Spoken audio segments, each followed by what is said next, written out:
নমস্কার বন্ধুরা, আমি আজকে এই প্রচণ্ড গরম তাই আম মাখা করব। দাদু ভাইরা ধরেছে যে আম মাখাও ঠাকুমা আম মাখাও, তাই আজকে আম মাখা করব। আপনারাও দেখেন কীভাবে কি মাখি, কীভাবে কি করি।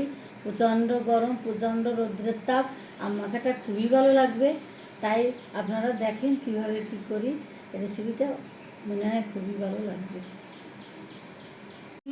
আমি এখন এই প্লারের সাহায্যে আমি এখানে ছেলে নেব, ছেলে নিয়ে তারপরে মাখাটা করব। আপনারা দেখেন এইরকমভাবে আমের খোসাগুলো ছেলে নেব।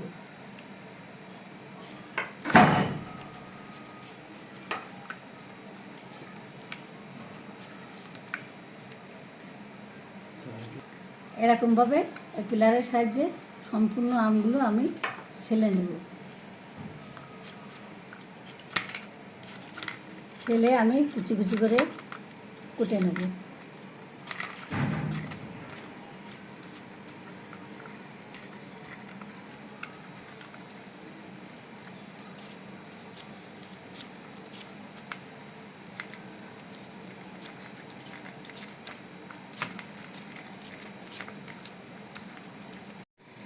দেখেন আমার এই আমগুলো খোসা ছেলে নেওয়া হয়ে গেছে।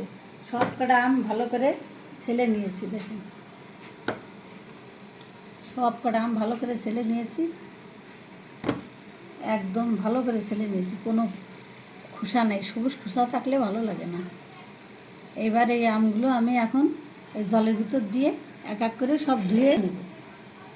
ভালো করে আমগুলো ধুয়ে নেব।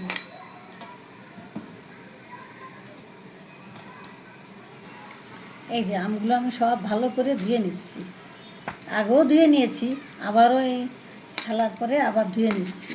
আমগুলো কষ সবই উঠে যাবে, এতে কোনো কিছুই থাকবে না। পরিষ্কার করে আমি ধুয়ে নিয়েছি, আগে একবার ধুয়ে নিয়েছি, আবার এই যে ধুয়ে নিলাম।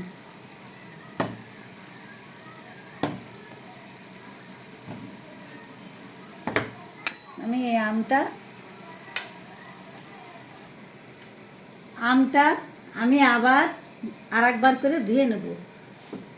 এক ধোয়া খেতে নাই কোনো তরকারি, তাই আমি আবার এই আমটা আবার পরিষ্কার জলের ভিতর দিয়ে আবার আমটা ধুয়ে নেব।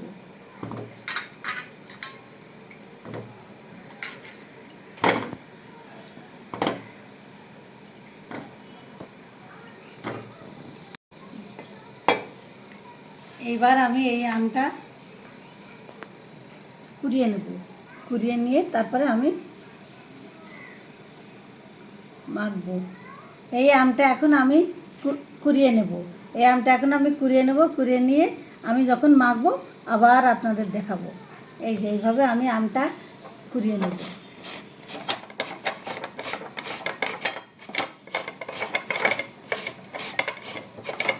এই যে এরকম করে কুড়িয়ে নেব, তারপরে মাখলে আরও নরম হয়ে যাবে।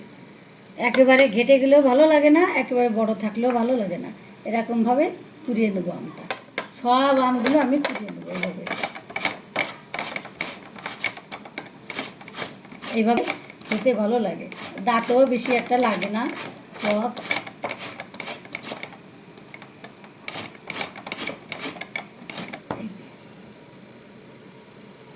এরকমভাবে একে একে আমি সব আমগুলো কুড়িয়ে নেব। দেখেন আমটা আমি কুড়িয়ে নিয়েছি, সেই 1 কিলো আম ভালো করে কুড়িয়ে নিয়ে পরে কোরানোর পরে এরকম এইটুকু হয়েছে। এখন দেখেন এই যে 1 কিলো আম কুড়াই নিয়েছি, কুড়াই নেওয়ার পরে এইটুকু হয়েছে। এই আমটা এখন আমি মাখবো। এখন আম মাখতে গেলে কি কি লাগবে আমার দেখেন। এই যে এখানে কাসন্দি, অনেকে কাসন্দি বলে, আর এটা কাসনও বলে। এইটা আছে কাসন, এইটা আছে ভাজা মশলা, ধনিয়া জিরে গুঁড়ো করে ভাজা করে নিয়েছি, এটা আপনাদের দেখাতে পারিনি। এইটা শুকনো লঙ্কা পুড়িয়ে নিয়েছি, শুকনো লঙ্কা পুড়িয়ে এটা দিয়ে আম মাখলে সেন্টটা ভালো হয়। আর এটা আছে গন্ধলেবুর পাতা, এইটা বিট লবণ আর একটু চিনি। এইগুলো সব দিয়ে আমি এখন এই আমটা মাখবো। আমি এর ভিতর এখানে বিট লবণটা দিয়ে দিলাম,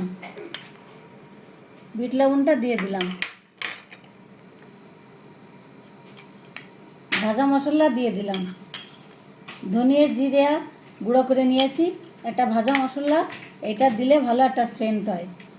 2 চামচ চিনি দিয়ে দিলাম। এবার এই যে গন্ধলেবুর পাতাটা আমি এটা ছিঁড়ে দিয়ে দিলাম, এটা ছিঁড়ে দিলে ভালো একটা সেন্ট বের হয়। এবার আমি একটু কাসুন দিয়ে দেবো,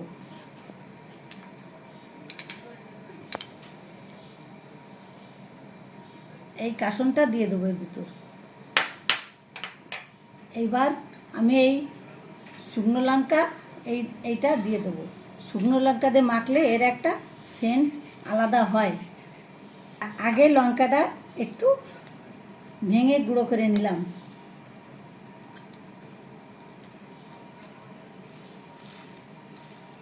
হাত দিয়ে মেখে নিলাম, হাত দিয়ে মাখলে ভালো হয়।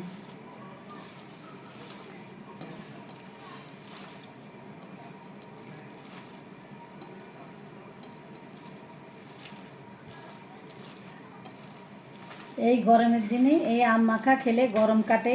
আম মাখা খুবই উপকারী, এবং যে গরম পড়ছে এই গরমে আম মাখাটা খেলে শরীরটাও ঠান্ডা থাকে, এবং এ খেতেও খুবই ভালো।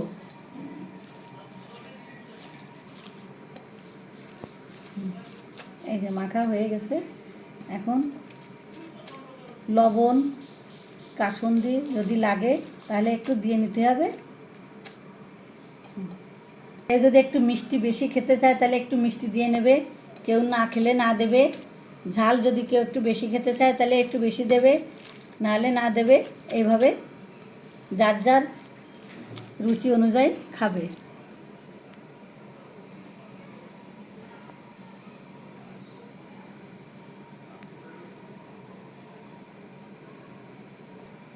আপনারা বাড়িতে এভাবে আমার মতন যা যা দিলাম, যেভাবে করলাম এভাবে আম মাখা করে খেয়ে দেখবেন, খুবই সুন্দর লাগবে।